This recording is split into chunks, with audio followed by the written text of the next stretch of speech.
Again, that was Tony Cheng reporting from northern Iraq. Now, for more on the situation unfolding there, I spoke to Daniel Serwer from the Middle East Institute. I began by asking him who might be to blame for what we're seeing right now.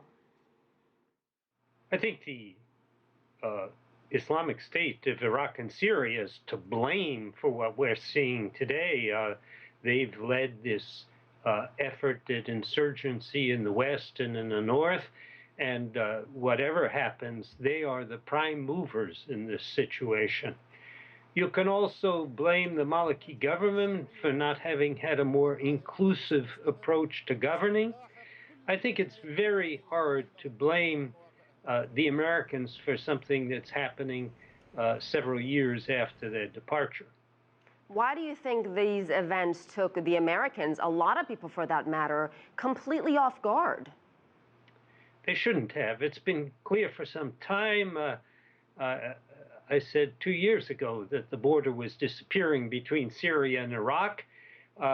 What really is surprising, though, is the degree to which the Islamist extremists, the Saddam diehards, and the tribal chieftains are making common cause in the Sunni part of Iraq. That's a coalition that really will not be able to stick together forever. And it is a bit surprising that they were able even to get this far in a unified sort of way. Do you think Iraqi forces can stop ISIS from advancing on to Baghdad? Is Baghdad next? Baghdad may be next, but no ISIS forces are going to penetrate deeply into Baghdad. Baghdad is a city of almost 4 million people, the vast majority of whom are Shia. What I expect to see is some attacks on the western outskirts of Baghdad, Abu Ghraib and Baghdad International Airport. That's a Sunni area.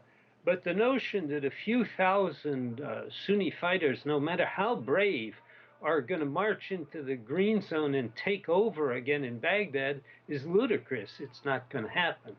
Well, I don't think anyone even imagined them taking over 4 towns in Anbar province and Iraq's second largest city, Mosul, and Tikrit. Nobody predicted that.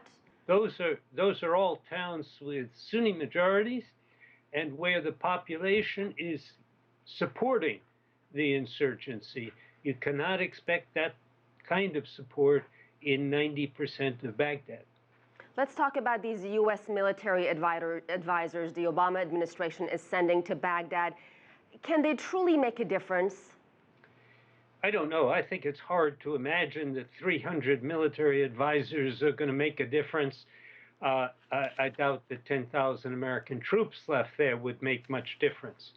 I think the difference they make is that they give the Americans eyes on not only the insurgency, but also the Maliki government and what it's doing and not doing to respond to the situation. And if you listen to the president carefully, that's one of his main reasons for sending them, is to have eyes on the Maliki government and to be able to detect if it's really trying to govern in a more inclusive way, or if it, by contrast, is conducting a sectarian war that the Americans will want no part of.